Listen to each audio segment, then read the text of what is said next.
Y media ਦੇ ਸਾਰੇ ਦਰਸ਼ਕਾਂ ਨੂੰ ਚੈਨਲ ਵਾਈ ਦੇ ਸਪੈਸ਼ਲ ਸ਼ੋਅ ਦੇ ਵਿੱਚ ਬਹੁਤ-ਬਹੁਤ ਸਵਾਗਤ ਹੈ। ਸ਼ੋਅ ਦੇ ਵਿੱਚ ਅੱਜ ਅਸੀਂ ਗੱਲਬਾਤ ਕਰਾਂਗੇ, ਸਾਡੇ ਨਾਲ ਜੁੜੇ ਹੋਏ हैं वर्चुअली जस कालरा जी, प्रेसिडेंट है जी अर्थ सर्वाइवर फाउंडेशन दे। जस जी आपका बहुत-बहुत स्वागत है चैनल वाई में।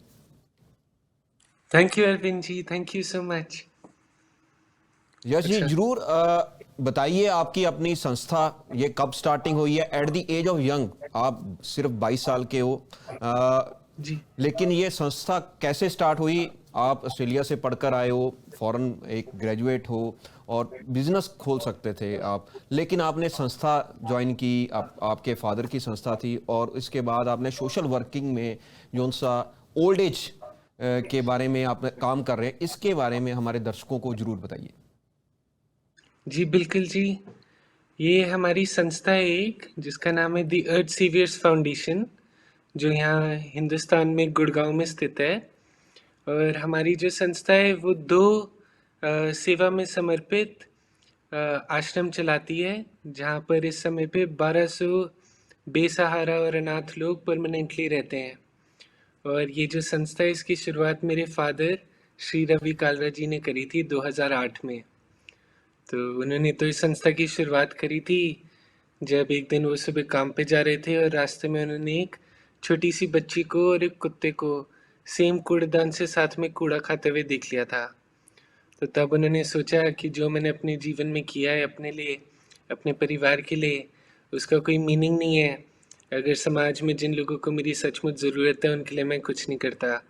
तो उन्होंने अपना पूरा जीवन सेवा में समर्पित कर दिया।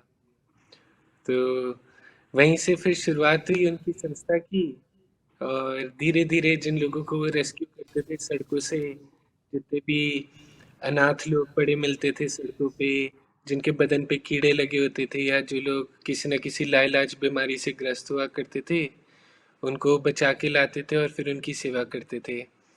और देखते ही देखते लोग बढ़ते गए और आज हम 1200 लोगों की सेवा करने की कोशिश कर रहे हैं। जी 1200 लोगों की सेवा कर रहे हैं। ओल्ड एज एक बहुत बड़ी, अगर देखा जाए, हर एक कंट्री में प्रॉब्लम है। हमारे संस्कारों में भी कलरा साहब लिखा है, पढ़ते हैं, सीखा जाता है कि माँ बाप की सेवा में ही सब कुछ रखा है। हमारे ग्रंथ इसके ऊपर बेस है। खास की इंडिया में मैं कई खबरें देखता हूँ कि ओल्ड एज होम, वृद्ध आश्रम की गिनती बढ़ रही है।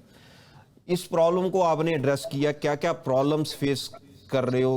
जैसे बुजुर्गों के लिए क्या क्या है, क्योंकि ओल्ड एज पॉपुलेशन हर एक कंट्री में, अगर नॉर्थ अमेरिका की कंट्रीज़ का आप देखो डाटा, बहुत ज़्यादा बढ़ रहा है। या रिटायरमेंट होम्स है, लेकिन रिटायरमेंट होम्स में भी उस तरह की सेवाएं मिलती है कि नहीं मिलती, ये क्योंकि हमारे कोविड के दौरान सबसे ज़्यादा अगर देखा जाए डेथ का रेट हुआ है वो ओल्ड एज होम्स में हुआ है।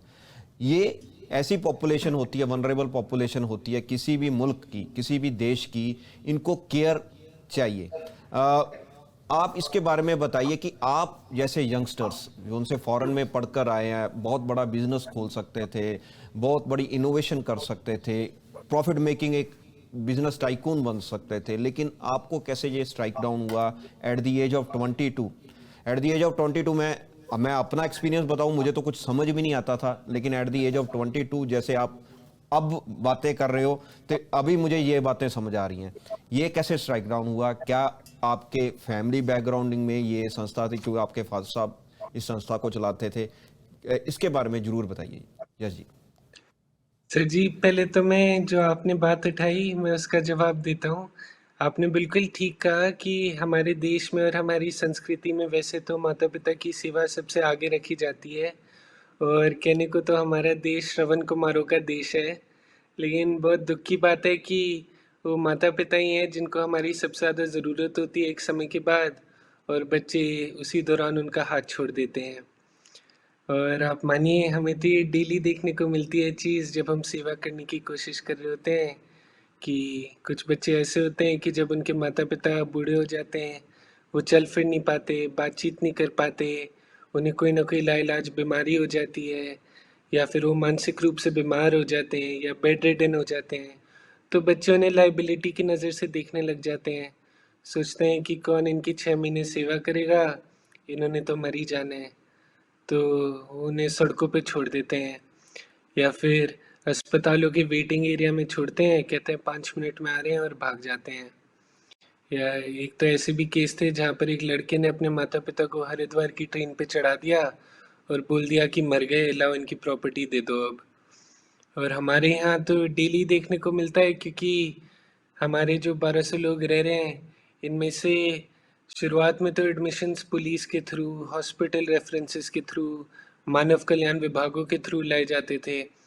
लेकिन आजकल के समय पे तो रात के 3 बजे बच्चे आते हैं और अपने खुद के माता पिता को हमारे गेट पे बांध के ही चले जाते हैं। सुबह 5 बजे मैं भी बाहर निकलता हूँ तो बस बूढ़े लोग सर पकड़ के बैठे होते हैं, उन्हें पता ही नहीं होता कहाँ पर हैं। यहाँ तक कि आधे से ज़्यादा तो मानसिक रूप से बीमार होते हैं। कुछ के कुछ ने डायपर पहने होते हैं और डायपर भी 8-8 महीने से चेंज नहीं हुए होते, तो उसमें भी कीड़े लगे होते हैं, उनके प्राइवेट पार्ट्स पूरे गले हुए होते हैं। तो इतनी बुरी बुरी कंडीशन में छोड़ के जाते हैं। और जब सुबह 9 बजे कैमरा चेक करते हैं तो दिखता है कि ये तो BMW से उतरे थे या फिर मर्सिडीज से उतरे थे। तो एक बहुत बड़ा शौक लगता है। लेकिन कहीं न कहीं जो आपने बात कही कि इतनी कम उम्र में अगर मैंने सेवा के लिए अपने आप को समर्पित कर दिया है, तो मैं तो मानता हूँ कि ये सौभाग्य की बात है मेरे लिए कि मुझे भी और अच्छे लोगों के साथ-साथ सेवा में हाथ बटाने का मौका मिल रहा है। और मैंने भी बाहर से एजुकेशन ली थी आउट ऑफ इंडिया से, और मैं बस पढ़ाई करके अभी लौटा ही था कि मेरे माइंड में एक दिन सुबह उठते ही एक थॉट आ गया जो घंटी की तरह बजने लग गया, पता ही नहीं कहाँ से आया। वो था कि जॉइन कर लो, जॉइन कर लो।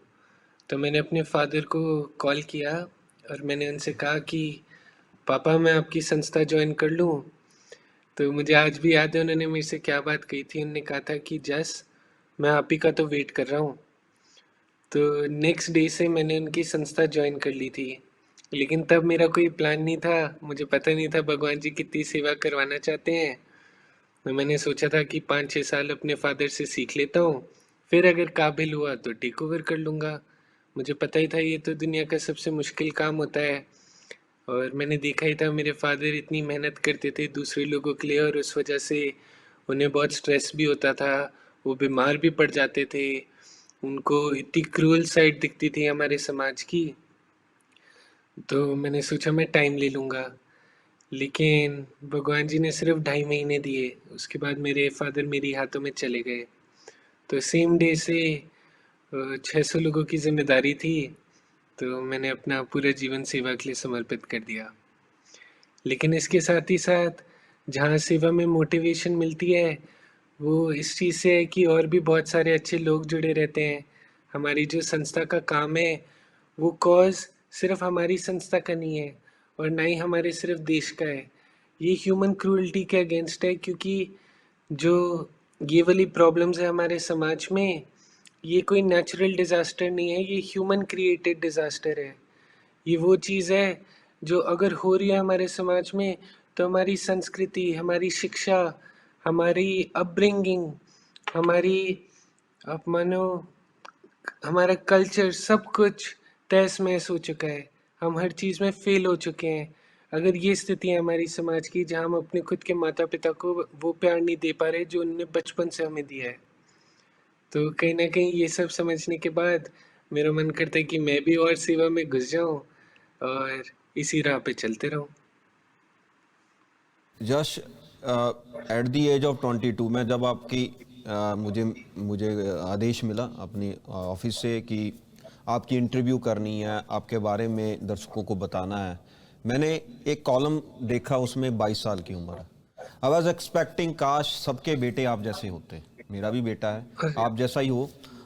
एट द एज ऑफ 22 ऐसा सोशल वर्क करता है कि सेंचुरीज उस खानदान का, उस फैमिली का उद्धार हो जाता है। अगर जी, अगर देखा जाए, अगर आप किसी को हैप्पीनेस इस एज में अगर इस तरह की सेवा करते हो तो आपका आने वाला कर्म है बहुत अच्छा हो जाता है। आपके एरिया में बहुत ही पॉजिटिव वाइब्स होती है, सोसाइटी एक स्ट्रेंथन होती है। जैसे आपने बात की है, जिस तरह की बात की है कि इंडिया इकोनॉमिक सुपर पावर की बातें करता है, लेकिन विश्व गुरु के जैसे बातें करते हैं, इस वजह से भी बन सकता है अगर हम इस तरह के अदारे आपकी जैसी सर्विसेज को स्ट्रेंथन करें। मैं पूछना चाहूँगा आपसे, क्या आपको कोई गवर्नमेंट, कोई भी गवर्नमेंट, किसी भी लेवल की गवर्नमेंट आपको स्ट्रेंथनिंग करने वास्ते कोई फंडिंग प्रोवाइड करती है? इसके बारे में दर्शकों को जरूर बताइए जी।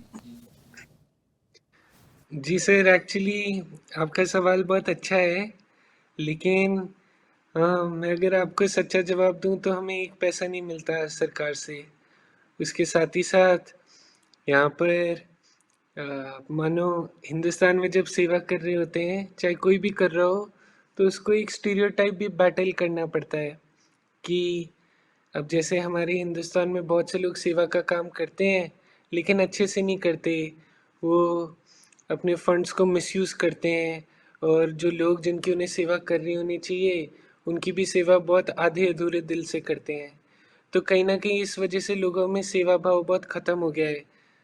वैसे कहने को तो हमारा देश सबसे ज़्यादा आबादी वाला है, लेकिन हमारी जनसंख्या सबसे ज़्यादा है, लेकिन उसके साथ ही साथ यहाँ पर जो सेवा भाव के लोग हैं वो बहुत कम हैं। आजकल सब अपने खुद के जीवन में बहुत व्यस्त हैं।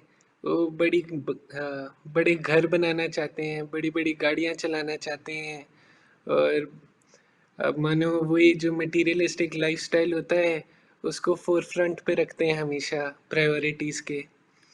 तो इसलिए हमारे लिए बहुत टफ हो जाता है जब हम सेवा का काम करने की कोशिश कर रहे हैं, क्योंकि हमें फंड्स की बहुत नीड होती है, और जितने लोगों के घर और गाड़ियाँ बड़ी होती जाती हैं, उतने उनके दिल छोटे होते जाते हैं। तो हम भगवान जी के आशीर्वाद से और आप सबकी दुआओं से कोशिश करते रहते हैं कि और अच्छे लोग जुड़ते जाएं, जो इस सेवा को अपनी ड्यूटी माने, और हमारी टीम और हम सबके साथ मिलके सेवा में हाथ बटाएं। और जो इन लोगों की ज़रूरतें हैं, जो लोग हमारे यहाँ रह रहे हैं, जितने भी अनाथ बेसहारा लोग हैं, और जितने भी ऐसी पीड़ित महिलाएं हमारे यहाँ रह रही हैं, जो बहुत बुरा लगता है बताते हुए, लेकिन रेप विक्टिम्स भी रह चुकी हैं, डोमेस्टिक वायलेंस की विक्टिम्स भी रह चुकी हैं, एसिड अटैक की विक्टिम्स भी रह चुकी हैं। इसके साथ ही साथ जितने मानसिक रूप से बीमार लोग हमारे यहाँ रहते हैं, जो बेचारे कोने में बैठे रहते हैं और अपने आप से ही बातें करते रहते हैं, अपना नाम भी नहीं बता पाते, तो उन लोगों की सेवा करने के लिए हमें जिन चीज़ों की रिक्वायरमेंट होती है, उन रिक्वायरमेंट्स को अपना अपना अपनी ड्यूटी समझें, और वो पूरी करने में हमारी मदद करें। तो हम सिर्फ जो इंडिविजुअल्स हैं, जिनमें सच्चा सेवा भाव है, उन पे डिपेंडेंट हैं, और जो गिनी चुनी कॉरपोरेट कंपनीज होती हैं, जो सीएसआर करना चाहती हैं, उन पे डिपेंडेंट है। कॉर्पोरेट का ज़माना है जज जी, लेकिन एड गवर्नमेंट की संस्थाएं भी नहीं देती आपको। गवर्नमेंट दावा करती है कि हम वेलफेयर गवर्नमेंट चला रहे हैं, हम स्कीम्स दे रहे हैं।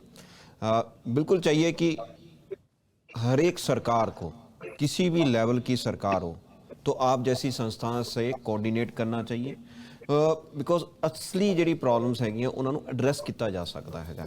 ਤੁਸੀਂ ਰੇਪ ਵਿਕਟਮ ਦੀ ਗੱਲ ਕੀਤੀ ਹੈਗੀ ਆ। ਰੇਪ ਵਿਕਟਮ, ਮਾइनर रेप्स जड़ियाँ खबरां निकल के आ रही हैं, जो सी आ रही हैं। राजस्थान का एक विक्टम था, राजस्थान में भी हुआ था, एक मध्य प्रदेश में भी हुआ था, जो उनसी वीडियोस बहुत ही वायरल होती है वर्ल्ड वाइड मीडिया में, जो उनसी आपने कहा माइनर रेप विक्टम, इसके बारे में ज़रूर बताइए। आपकी संस्था इनको कैसे हेल्प करती है, क्योंकि सोसाइटी में इनको नज़रअंदाज किया जाता है। आप क्या जश जी, आप ज़रूर हमें दर्शकों को बताएं। जी सर, जो आपने प्रॉब्लम बताई वो तो बहुत मतलब उदासी की बात है, लेकिन हाँ जी, हमारे देश में ये बहुत होता है, और इससे बहुत दिल दुखता है हमारा भी।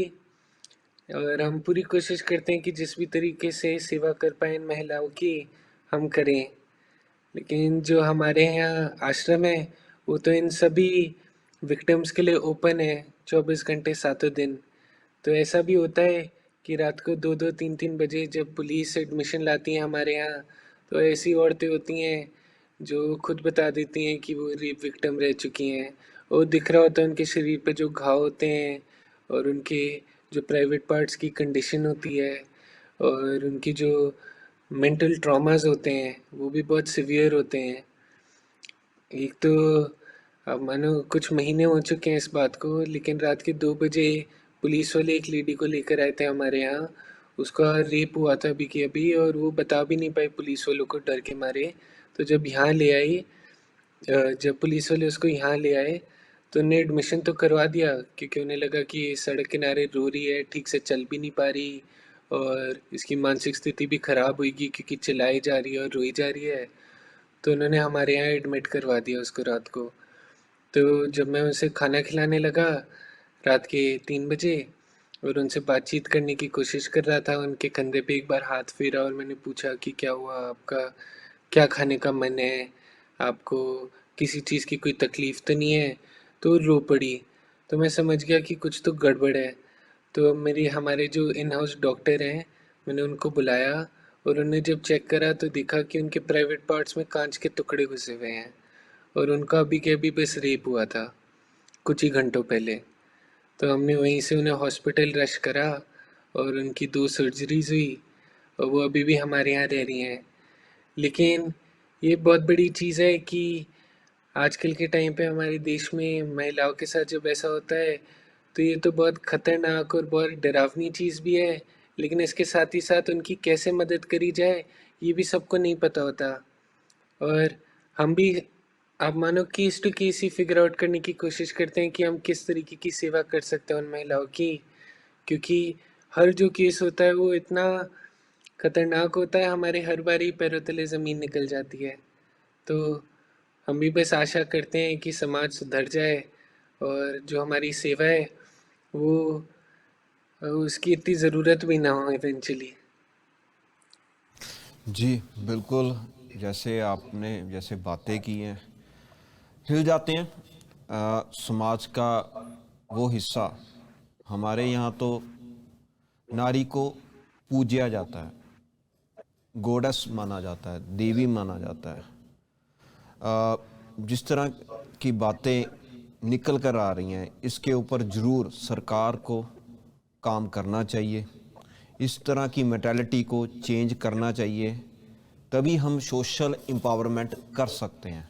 हमारी लड़कियों को, हमारी बहनों को सुरक्षित फील कराना चाहिए। ये बहुत बड़ा मुद्दा है। जौन सी एडवांस सिविलाइजेशन की हम बात कर रहे हैं, लिटरेसी रेट की इम्पोर्टेंस की बात कर रहे हैं, तो ये टाइम अब इस चीज़ों से हमें हटकर बात करनी पड़ेगी। इसके ऊपर आप जैसी संस्थाओं का बहुत बहुत धन्यवाद। जैसे आप जितना बड़ा काम कर रहे हो, लोगों को जागृत भी कर रहे हो कि क्या कुछ हो रहा है हमारी नारी शक्ति के साथ।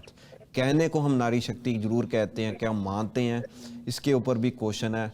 जब मैंने माइनर गर्ल का एक वीडियो वायरल होते हुए देखा तो ज़रूर है, या मणिपुर की बातें देखो, कुछ भी हो समाज में तो सारा का सारा अगर देखा जाए नुकसान एक नारी को होता है। रॉयट्स हो, चाहे कोई पॉलिटिकल डिसफॉर्मेशन हो, कोई सिविल वार हो किसी भी देश में, तो नारी के ऊपर ये यातनाएं होती हैं। कब रुकेंगी, इसके बारे में ज़रूर आप जैसी संस्था जैसे काम कर रही है, लोगों को जागृत कर रही है, आपके लिए बहुत बहुत धन्यवाद। लास्ट में मैं ज़रूर पूछना चाहूँगा यश जी, आपकी age at the age of 22, what you want to convey the zone see young generation है। यंग जनरेशन आजकल सोशल मीडिया में ही अगर देखा जाए अपना सारा का सारा टाइम, इंफॉर्मेशन, नॉलेज वो कहते हैं सोशल मीडिया से ही पाते हैं। मैं नाम नहीं लेना चाहूँगा, उस सोशल मीडिया के आधारों से, उस जैसे इस फ़ोन के ही ऊपर रहते हैं, जैसे इसके ही ऊपर दुनिया है, दुनिया इससे बाहर भी है। ये इंफॉर्मेशन लेते हैं, ये राइट हो रॉन्ग हो ये तो बाद में पता चलता है, लेकिन आप यंगस्टर्स को क्या बताने चाहेंगे? कोई डॉक्टर बनता है, कोई इंजीनियर बनता है, लेकिन सभ्य समाज आप जैसे लोग बनाते हैं। इसके बारे में हमारे यंगस्टर्स को, हमारी यंग जनरेशन्स को, वर्ल्ड वाइड को क्या आप मैसेज देना चाहेंगे? सर, मैं तो यही आशा करता हूँ और सबसे विनती करता हूँ हाथ जोड़ के कि वो अपने जीवन में जो भी करना चाहते हैं और जो भी पाथ चूज़ करना चाहते हैं अपने करियर के लिए, बिल्कुल करें, लेकिन थोड़ा सा समय सेवा के लिए भी निकालें, क्योंकि मानो हमारे समाज में ऐसी बहुत परेशानियां हैं जिनको सॉल्व करने के लिए कोई, आप मानो, हमें वो सेवा और वो इंसान जिसको हमारी ज़रूरत है वो हमसे ये नहीं पूछता कि आपकी मदद लेने से पहले मैं पूछना चाहूँगा कि आप कितने पैसे कमाते हो, या फिर आप कौन सी ब्रांड की गाड़ी चलाते हो, या आपके फेसबुक पे कितने फ्रेंड हैं, या फिर आप आप कितनी कंट्रीज़ में ट्रैवल कर चुके हो। वो इंसान जिसको आपकी ज़रूरत है, वो ना ही आपसे आपकी उम्र पूछ रहा है और ना ही आपसे आपकी मंथली पैकेज पूछ रहा है। वो आप आगे बढ़कर उनकी सेवा आज भी कर सकते हो, वो कल पे डालने की ज़रूरत नहीं है। तो मैं यही चाहूँगा कि हमारे पूरी दुनिया में जितनी भी युवा हैं, वो सेवा में हाथ बटाएं, और अगर अपने घर के बाहर सेवा नहीं कर सकते तो अपने घर के अंदर ही सेवा करें।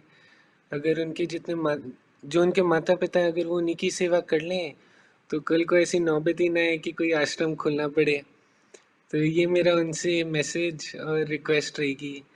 लेकिन इसके साथ ही साथ जब तक हमारे समाज में ये सारी परेशानियाँ हैं, तो मैं आपको बड़े गर्व से ये भी शेयर करना चाहूँगा, जो माफ़ी चाहूँगा लेकिन मेरे को पहले बता देनी चाहिए थी, कि इस समय पे हमारे जो 2 आश्रम हैं, उसमें से जो दूसरा आश्रम है अपना यहीं गुड़गांव में ही है, और वो अभी बन रहा है, लेकिन वहाँ ऑलरेडी 700 लोग रह रहे हैं। तो वो वाला आश्रम जब बन जाएगा तो वहाँ 5,000 लोग रह पाएंगे। तो वो वर्ल्ड का सबसे बड़ा free of cost shelter home बन जाएगा, अगेन जिसको बनाने में सरकार से एक पैसा नहीं लिया, सिर्फ जिन लोगों में सच्चा सेवा भाव है उनकी बदौलत। तो ये मेरे पापा का भी मिशन था। तो यंग एज में भी अगर मैं सोचता हूँ तो उनका सपना पूरा करने की हम सारे मिलके कोशिश करना चाहते हैं, और एक ऐसा सेवा धाम बनाना चाहते हैं जहाँ पर जितने भी ऐसे माता पिता हैं जिनके खुद के बच्चों ने घर से बाहर निकाल दिया, या फिर जितने भी ऐसे लोग हैं जो सड़कों पे रह रहे हैं और कूड़ा खा रहे हैं और नाले का पानी पी रहे हैं, उन सभी को हम वहाँ से उठाकर एक नया जीवन दे सकते हैं। लेकिन इसके लिए भी हमें बहुत लोगों के समय की ज़रूरत होती है, फंड्स की ज़रूरत होती है, और हम चाहते हैं कि हमारी पूरी दुनिया में जितने भी स्ट्रॉन्ग माइंडेड, इंटेलिजेंट और जितने भी ऐसे लोग हैं जो सेवा भाव रखते हैं, वो इस कॉज से जुड़ें।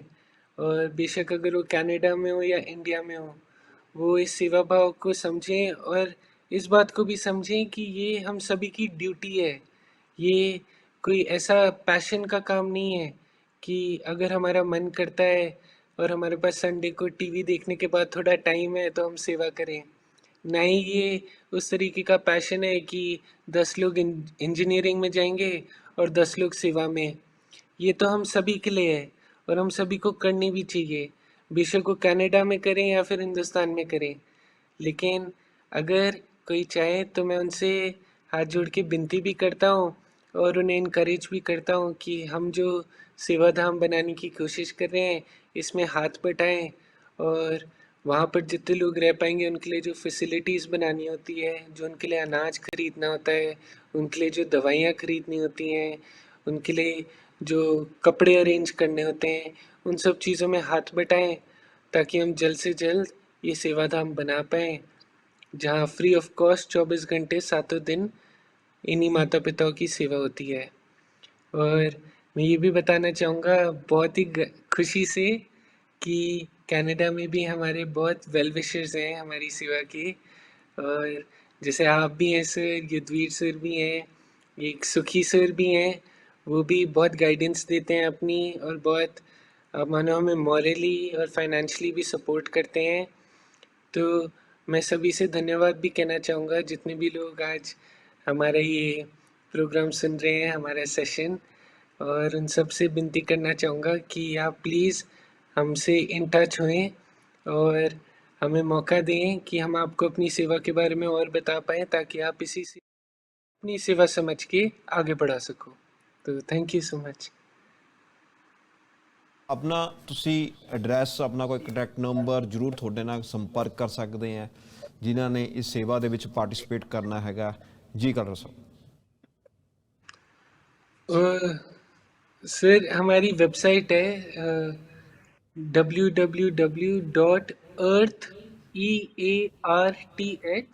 saviors SAVIOURS.in। तो earthseavers.in अगर आप अपने उसमें डालेंगे तो हमारी वेबसाइट खुल जाएगी और इसमें सारी डिटेल्स अवेलेबल है, कॉन्टैक्ट की भी। जी बिल्कुल। थैंक यू सो मच जस जी, आपका हमारा इनविटेशन एक्सेप्ट करने के लिए और बहुत ही वैल्यूएबल ओह, इंफॉर्मेशन हमारे दर्शकों को, नॉर्थ अमेरिका के सारे दर्शकों को देने के लिए thank you so much. My बहुत बहुत ऑनर जी, धन्यवाद। Thank you so thank much sir.